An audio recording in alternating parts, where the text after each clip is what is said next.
And now, we proudly present Invent America from the #1 home improvement radio program in the country, Home Talk USA, with your host, the Cajun contractor, Michael King, and his co-host, the Inventor Lady, Rita Crompton.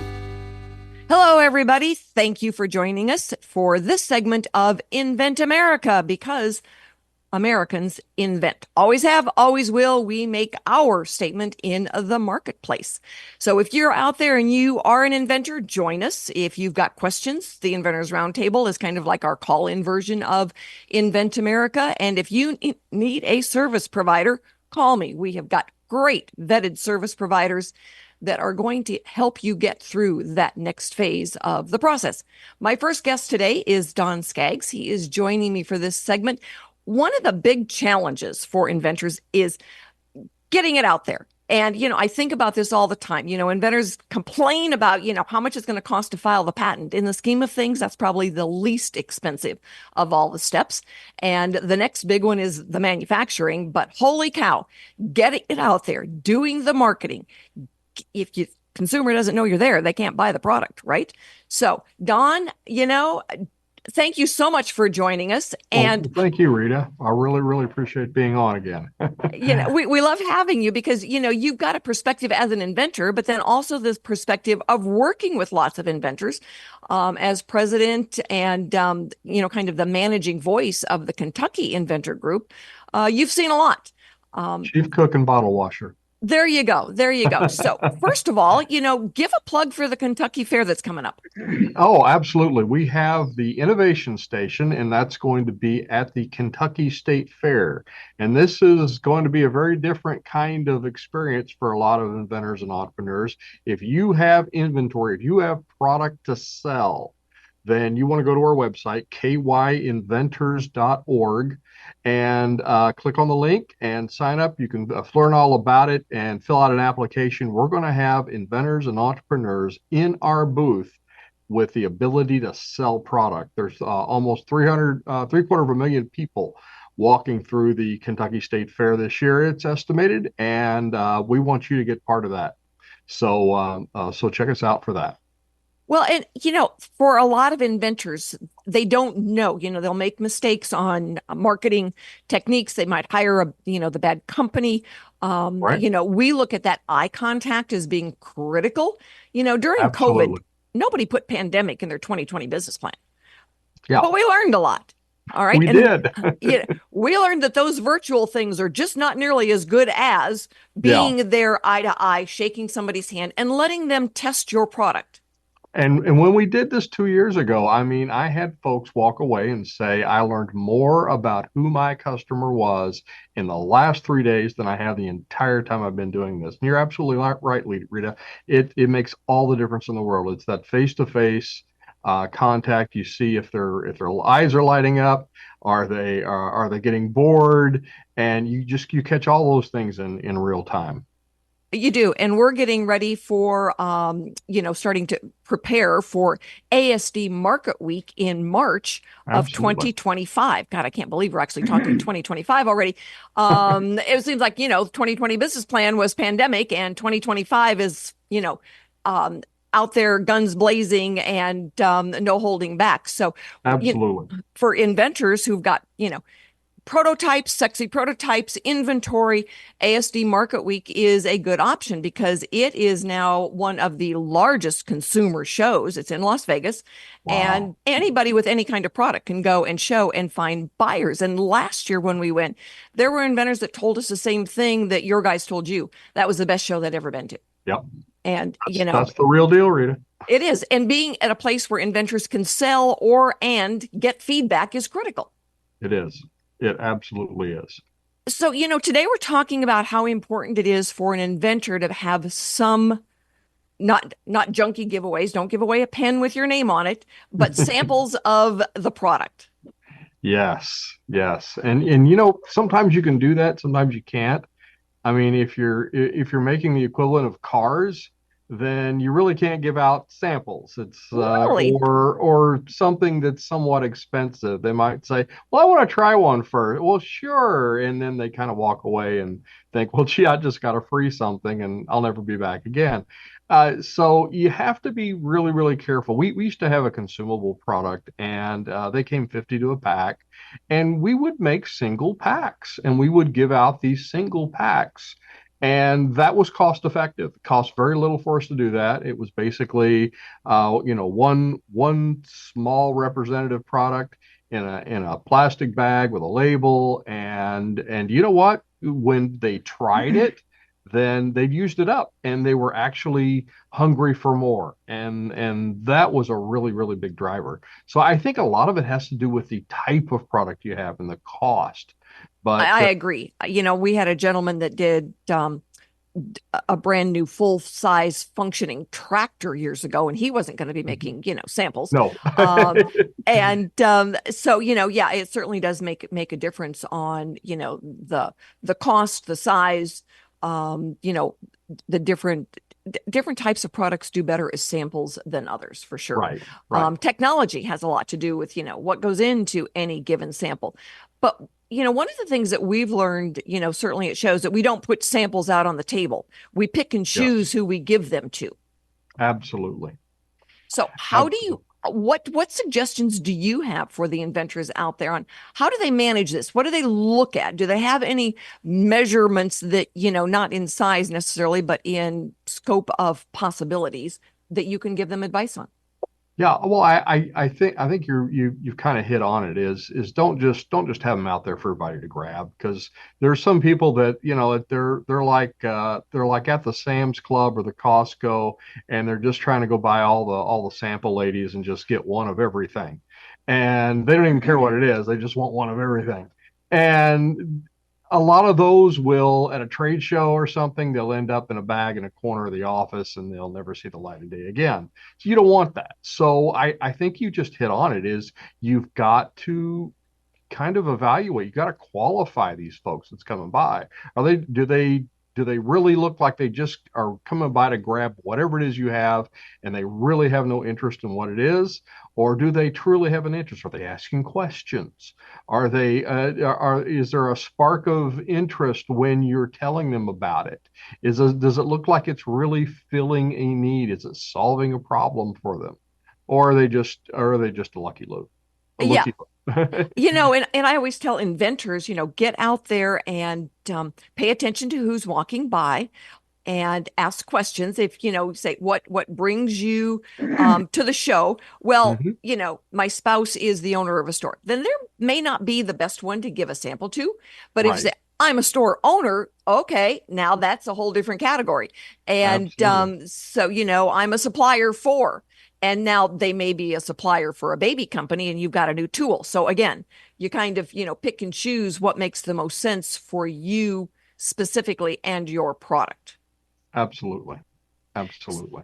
So the thing that I have noticed most when we go to, the shows is the companies that really need to have access to a prototype are the ones that are going to be making decisions and they need to get input from a team. So they're going to go back after the show and sit around a table. And if they've got a sample to show, you have a leg up in getting to the next step. True, true. Yeah, if they can put their hands on it and kind of see, they need to see how it would look if they tried it on. Just think of it as if you're selling a piece of clothing. They want to know, does this a fit for us? Does this fit well on the shoulders, or is it too tight, or is it too loose? So it's got to look like it's a fit. And sometimes a sample makes all the difference with that. It does. And one of the other things that we've learned is that, by giving out, samples to key people, a lot of times they ask really good questions about design and functionality. And you can figure out then, okay, well, first of all, does my IP cover this? And you can get in there and have your attorney make some adjustments before they go to market. And this happened to, some of our inventors when we were at the last ASD Market Week was, people ask them, well, does it do this? Can we do this with it? And they think, oh, better fix that intellectual property a little bit. But a team will frequently ask questions about that. And you have then the chance as the inventor to get some really key feedback. Absolutely. Absolutely. So anyway, we have got another guest coming up. So Don, you stick with us when we tie up the hour. We're going to talk to a couple of inventors who have been giving out samples, and we're going to find out how that's been working with them. And if you are out there and you want to join us, you want to ask questions, please give me a call. In the meantime, I want to really thank our sponsors, Packwell Manufacturing out in California, and ASD Market Week, the one that is coming up with a show here in the next few days. And more importantly for us, the show that's coming up in March. So thank you guys for being our sponsors.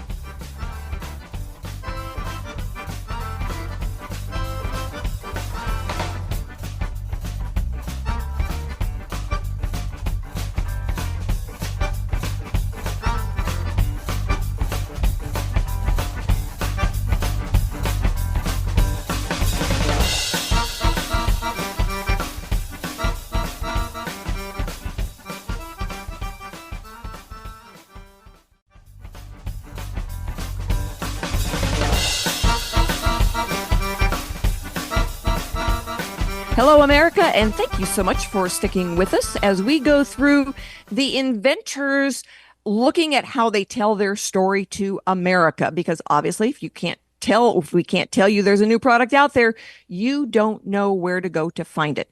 My next guest is Dr. Bennett Gatto. He is a physical therapist and the creator of Balance Briefs. So may I call you Bennett, or do you want me to call you Doctor? Bennett's great. All right, Bennett, then tell our listening audience, one, what is Balance Briefs? And then give your website while I'm talking to you, and remember, so they know where to go and order a pair. Yeah, thanks, Rita. So Balance Briefs were created to help individuals have better strength, better stability, and better balance when they're on their feet and while walking. Just think of a pair of boxer briefs or undergarments that you wear underneath your normal shorts, skirts, pants, dresses. And we use a small tactile cue between the inner thigh that sends a signal to the brain and tells the brain to say, hey, activate the muscles in the hips, which in turn activates the muscles in the legs and helps you stand with a wider base of support. So in theory, that gives you better balance and stability. And we've seen fantastic results working with my patients and helping reduce falls, helping them just be more active and more confident in going out and about. So balancebriefs.com, you can check us out and you can order pairs right now. Excellent. And we will make sure that we post the website for you on when we go out there and do our streaming. And then you'll be up there. One of the things we know about streaming is that once you're out there, you are out there forever. So when you've been talking to people, how have you managed then the request for samples? A little tricky with giving out underwear. You're definitely not getting those back, and definitely don't feel comfortable selling those. So, most people, I think, understand the concept of exactly what it is that we're trying to do and how they work. For those that don't, we offer a 100% money back guarantee. So instead of offering a free sample on the front end, we kind of give you the opportunity to, if you're not satisfied, we'll give you your money back on the back end. That seemed to be pretty effective for us. Allowing people to feel and touch and see the product, and then have a small demonstration, which, doesn't take but 15 seconds on how they work. I think that's really been key in getting our message across and kind of taking the place of just handing out a free pair of briefs to everybody. So what have you done to get the message out there? So right now it's been a lot of just in-person, word of mouth. We haven't taken to social media yet. This is our first radio show. We'll be at the state fair with Don. So I think that's going to be a very good experience, just like you guys talked about. Our first trade show, we did a home and garden show in a little small town here in Kentucky. We were set up next to gutter cleaning and tree removal services. And here we are selling briefs and, what would be viewed as underwear. And so we, again, learned quite a bit, but we had a very few people, maybe 500 people at the whole show. and we sold a couple pairs, and that was less than a month after even coming up with the idea. Well, So cool. Wonderful. yeah, Congratulations. Well, consider now going with us to ASD Market Week because they've got a whole floor for clothing and different things. okay, yeah, we'll have to talk And about that. yeah, that would be wonderful. So, Don, I should send you some flyers to put out at your Kentucky State Fair. And that way Absolutely. people will know that, what's coming up. But, when you give your um, information, what is your basically your 30-second sales pitch, Bennett? We're here to help you do more. We're here to help you to stay confident on your feet, stay off the floor, give you the ability to do the things that you want to do that maybe you can't do anymore. And we do that by providing you with balance briefs to keep you more mobile, keep you sturdy, keep you stable. And I think people, when they see them, they understand exactly what we're doing. So that aha moment goes quick. All right. So is your major audience then elderly people? Is it people that have been injured? Who would be the most beneficial? Primarily seniors, 55 plus. We have had some feedback that we've helped with knee pain and back pain. So we're kind of just learning as we go, which makes sense with the muscles we're activating. But our initial target audience is, I would say, the 55 plus, getting into 65, 70-year-olds primarily. What advice do you have for other inventors? Now, different industries are different. We talk about that on a regular basis. You've got a tool, you've got a piece of clothing, you've got clothing that produces a function as opposed to just a new t-shirt with a new logo on it. So, when you're looking at your industry where you've got a piece of clothing that has a function to it, what advice do you have for other inventors? And I think just try to think outside the box. Like, we're not just selling another pair of underwear or a pair of briefs. So we have to figure out how to communicate that message in a very succinct, 3 seconds. Someone can see what it is. Oh, I understand what it's doing. And now it initiates a conversation. So I think just try to be creative, try to think outside the box. Obviously you came up with a new invention. You have a creative component going on in your brain. So use that and just think of it as a marketing piece as well. How can you just spark interest in that person to get them to either come talk to you or click the link or visit your site, whatever that may be.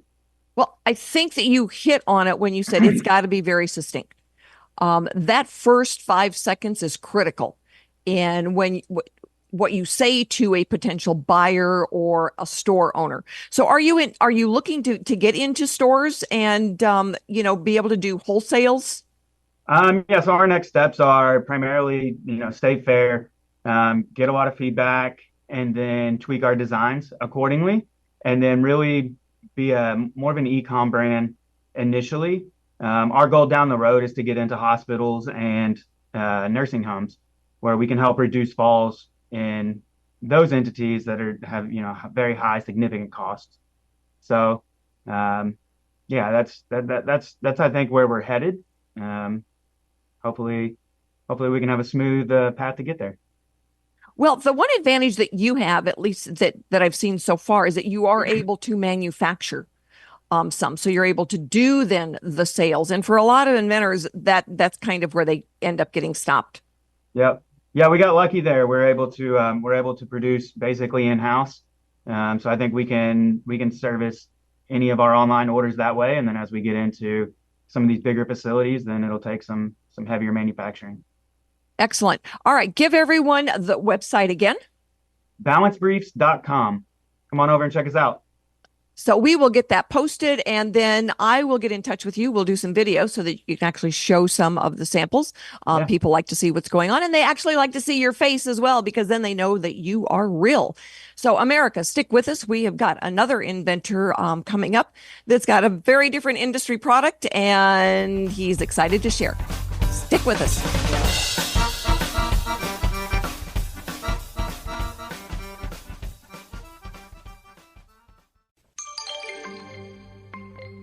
Hello, America, and welcome back to Invent America, because America Invents. And my next guest is Brandon Kollar. We've had him on before. Brandon, thanks so much for joining us. Good afternoon, Rita. And congratulations on your patent issuing. That is always a wonderful step. And, one of those mountains you got to climb. Very exciting, and it only took 2 additional years on top of what I was thinking it was going to be or what I was told. That kind of falls into our normal strategy is look at your time frame and your budget and then double everything. It's, amazing how close it gets then once you double it. And it's like, now you're in the ballpark. So tell our listeners about Edge Products. So basically, I started a product development company as I was launching my first product because that's what I want to work towards. And so I made a gun product that helps you put together an AR-15 rifle, and you piece everything together as basically a jig. And I made a virtual walkthrough and an animated walkthrough to put people through the different steps. As I did that, I kind of documented what I was doing with patents, with learning about shipping, with learning about prototypes, rapid prototypes, videography, reviews, testimonials, and giving out samples, which is what we were talking about. Exactly. So how have you managed? I mean, you could end up giving everything away because people are asking for, oh, gee, I'd love to have a sample. So how do you manage that? What is the criteria that you look at? Originally, I was going all out and I would give it to anyone because it's a firearm. I was giving it to anyone that was a Navy SEAL or a Marine and like, hey, I need you to review this. You're a police officer. You're in the firearm industry. I would give it to gun shops, like show it to your boss, see if they'd wholesale it. And I spent so much money on samples and I was looking at my taxes because I would also write it off as a promotional item and who I gave it to and what date. So at least I could kind of track it. And only about 1% of them were paying off. I had to really switch it to someone that either had a magazine, that had a videographer company that was going to actually take photos of it, if someone was going to really do a review, because a lot of customers be like, hey, can I have 10% off and I'll give you a review? It never happens. It's like the Be Back bus for when I sold gym memberships, they'll be back. And so I really evaluated my criteria when I was at a giant trade show. You had to be part of a company. You had to be a name brand person. And that's the only time it's ever really paid off where I would give one sample to a marketing company or a magazine company. And then all of a sudden I'd get an order for 500 pieces. So that's something I'd suggest to a new inventor giving these out, depending on what they cost per piece, is you've really got to look at the clientele you're giving it to and find out what it's worth for every time you give one of these away and how hard it is to get one back, how hard it is to get a review out of it, a piece of content. And that's how I tackled it. Well, that's excellent advice. And I think you hit on a few things that I would like to review is like when you first got started, you kind of randomly gave out samples to anyone that asked for and then learned pretty quickly when you started tracking the return on investment is what it was. And if you don't do that, you can waste a lot of that early cash real fast in just giving randomly. And so when we look at say, all right, track who you gave it to. And for some inventors, it's like, are you kidding me? I've got to write one down every time I give one out. Maybe then you're giving them too often. So when we look at then tracking, it's like, all right, why are you giving one to this person? Because they want it or because they've got a potential of ordering, even a couple of dozen of them to put in a store. So the who and why I think is really critical. Completely agree. And that's why early on, because it's a firearms product, I would give it to law enforcement officers, to Marines, and then it would be rough because like a local one to me owned a jiu-jitsu gym. So I dropped it off at his facility. He never got it. And I saw him at a match. I'm like, hey, did you get that? And he goes, no. So then I had to go to his facility and give him a second one and hope to hear from him. So I really changed it to you had to give it to someone in person. And when I was traveling for work, I would give one to the local shops because I wanted to wholesale my product. So I would give them to the bigger places that had multiple locations because in case they ordered a dozen of them, I wanted them to at least have the sample. And then the more I thought about it, I wish I would have just done like a printout that was front and back of my product with its size and specs. And because a flyer wasn't good enough, it was actually needed to be more life size for what it is, which is similar to a piece of paper. But it took a lot of learning before I got that through my head that Don't just keep giving samples. Don't give it to the taxi cab driver because his uncle is a YouTube star. Because I have those stories.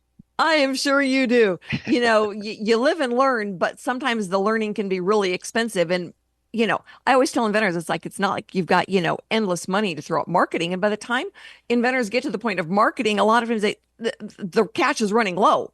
And so you've got to be really, really careful how you get it out there and who you are giving it to. We had one gentleman, he only had a half a dozen prototypes. And there was a company, that said they were interested in possibly licensing. That's what he was going after. It took us 6 months to get the sample back, but we did get it back, which is good because there's a lot of times you don't get them back. And one thing I'd speculate with the samples is once I had the ability to do it myself, I would customize it for the company I was giving it to. So I would put their logo on the package or on my product, and that's when it would really pop to them and they're like, hey, we can make this ours. We can license it. We can sell it under our name. And that's also when it started to really benefit and take off of giving samples is when I would customize them for them, or it would actually push them over the top to make an order because they saw it. It was proof of concept. Exactly. So tell our listeners where they can go to buy your product. Sure. Just search AR Builder Board. Search AR Builder Board. There's about 4 different online retailers that sell it for me and part of my marketing and licensing contracts. So I'd love to give them some of the business and I look forward to helping you. Well, that's wonderful. And we appreciate that as well. So how have you been able to I know you've gone to shows. What were some of the shows that you have gone to? I go to national firearm shows. So like SHOT Show, which is out in Vegas. I also go to giant weekend shows that last for the weekend for an actual like gun show in like Tulsa, Oklahoma. There's some really giant ones out in Vegas for inside the casino. So the bigger, the better. And then there's also, you'll find in whatever organization you're doing, racing, painting, dentistry, if you can go to those shows and get a vendor table and set up for a couple $100, and it does take hotel stay, but the people that you can meet, the reviews you can get, the content, people in the industry learning more about it. And so I'd go to those events too, just to set up a table and show my product and see who I could meet walking around. And that's led me into more work. And that's led me into factory visits at these facilities to say, hey, you're someone I want to work with. And not always did it turn into something, but that turned into a relationship I have as a resource. I got to actually see what a large scale facility was. And that's been a benefit too. So anything that's in your area, try to go to. Even coming up, I'm going to the Kentucky State Fair with Empowered Inventing to be part of that. Oh, wonderful. And so that's an exciting piece of something that I can get my product into several people at once and work on your pitch and work on reviews, work on why people even buy it. Because that's a fun thing is why does someone want it versus what you're advertising it as. That's absolutely true. And so we look at those shows, and for every industry, there is a particular show. I've been to the National Asphalt Show. It wasn't very big, but it was productive for the inventor who had the new asphalt product. So you look at then the specific show that your product is in. And I don't recommend you go to a show that is for inventors, because it is a feeding frenzy and the inventor is the main course. So we look at going to then the industry show as opposed to a show for inventors. And that works much better for our inventors to be able to talk to other suppliers and buyers and store owners at the industry show, because that's who you want to get in front of. Completely agree. Well, then everybody out there, all right, the biggest show that we have coming up is ASD Market Week in March of 2025. If you are an inventor out there and you have got a product that you want to have shown to America, join us at ASD Market Week in March 2025. Brandon, I love the way you walked right into that for me. Thank you so much for being a guest today. And I know that we will have you on again because you're far enough down the road here that you have got a lot of really good advice for our inventors. So stick with us, everyone. We will be right back with Don Skaggs. Thanks for hosting, Rita.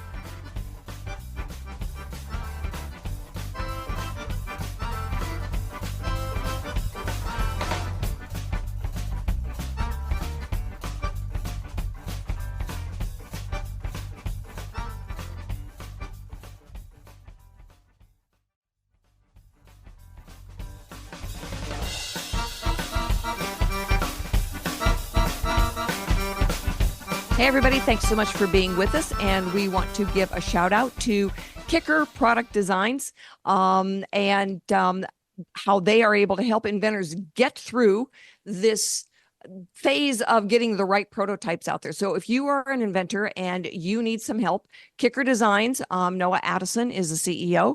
We want to be able to point you in their direction because they will help you get that first order that you could actually give away some samples. All right, Don, thanks so much for being with us this afternoon. And Thank you, Rita. Samples in a certain area are really critical. Because as people go back and they meet with their teams, a lot of times the team will vote. And if they've got a sample, they can pass it around the table. You don't always get it back. Sometimes you do. But, why? Why is it so important? I think just having that, I can touch this and feel it and it's real. I think that changes things on so many different levels when someone's taking it back, and again, like we talked about before, you've qualified them. Yes, they are interested. Yes, this isn't just a sample for sake of collecting a sample. They're actually interested in taking a look at this.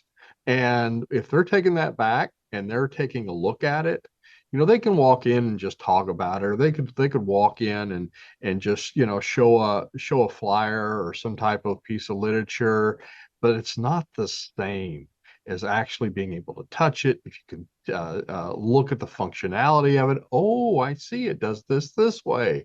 And that can make all the difference in the world sometimes. Well, and sometimes when you talk about it, all right, they don't really get it. I've got a product that does this. And so when you've met someone at a trade show and they have to go back and talk about it, if they can actually show the product and a video of how it works, a lot of times it's that combination that is the winning combination to get a store to either stock your product, getting a supplier to be interested in licensing the product. But they've got to get it, and they've got to get it in about 5 to 10 seconds. Yeah, and that's why a lot of times with our folks, what we teach is you don't just think in terms of a prototype. You think in terms of a Frankentype and a demo type. Frankentypes where you've snuck out to the graveyard of broken products and spare parts. You've used glue sticks and duct tape, and the end result is something so ugly only an inventor could love it. But yes, what you're proving it just to one person, and that's you. Right. When you move from that point and it's all working for you and it's proven beyond a shadow of a doubt to yourself, then you're moving on to what we call the demo type. And the demo type doesn't just prove it to you, it proves it to other people. And someone else proving that where they're able to see it working, that makes all the difference in the world. It does. And, we've had inventors go with us to ASD Market Week, and they had maybe 6 prototypes to their name. And, back in the day, those used to be thousands of dollars each. Now they're, Yes. $500 or $600 in each sometimes. And, everybody say, oh my goodness, that is so beautiful. And it works so well. And they had no idea that it was just a prototype, but it was, off of one of the rapid prototype machines, and it was done beautifully. And you could not tell the difference between what it would look like on a shelf with mass manufacturing and the prototype. So those prototypes can be really sexy. Yes. If you can make it look good, make it to where, again, if they try it on, it's going to fit. They're going to see it. They're going to say, oh, I could see us selling these in, say, a licensing situation, or I could see us really changing this process of our whole business. I mean, those are the things you've got to get them to see it. And the more you can do to get them to see it, the better you're standing.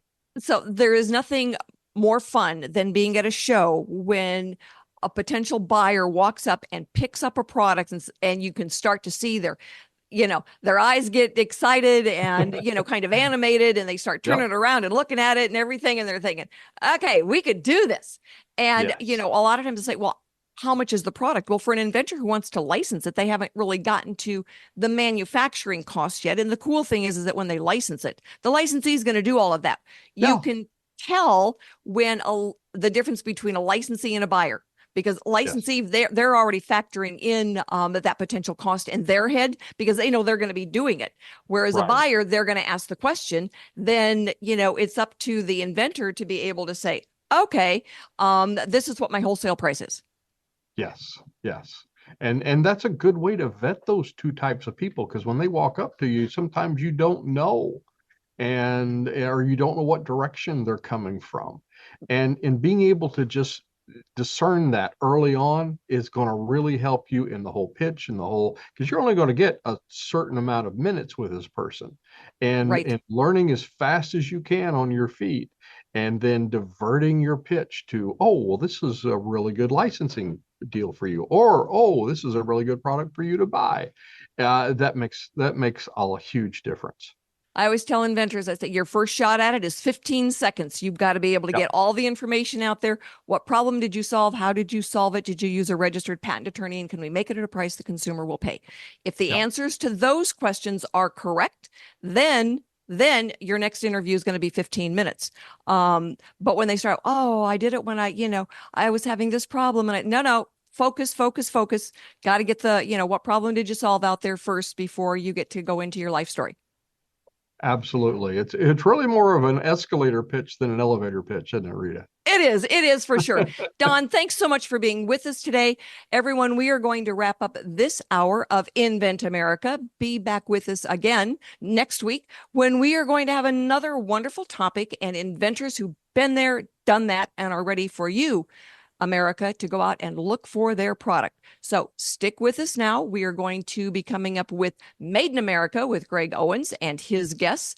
And we are going to have all of you go to invent-america.com. Sorry, lost my train of thought because I was thinking about Greg and what he's going to be doing. So invent-america.com, or you can go to inventorlady.com. We have all of our resources there.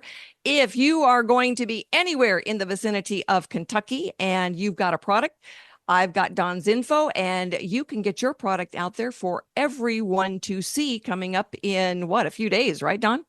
That's right. It'll be here before you know it. I know, right? And if you missed that one, go with us to ASD Market Week. I will have the details out to you after the 1st of August. So everyone stay with us. We have got Made in America coming up here in just a few minutes. But right now we are going to go and pay some bills, everybody. Thanks, Rita.